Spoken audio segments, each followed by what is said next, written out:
Hey everyone, in this video, I'll show you how to add your school email to Gmail. Let's get started. First, open your Gmail on your computer, then go to the top right corner and click the settings icon.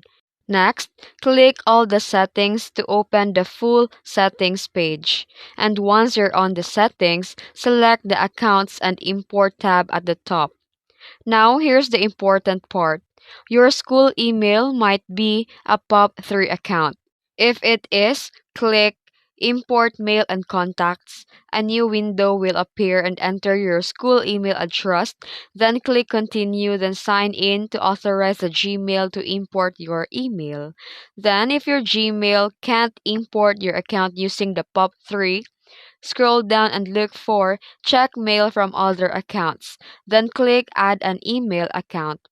You can also try adding your school email here. One of the two methods will almost always work.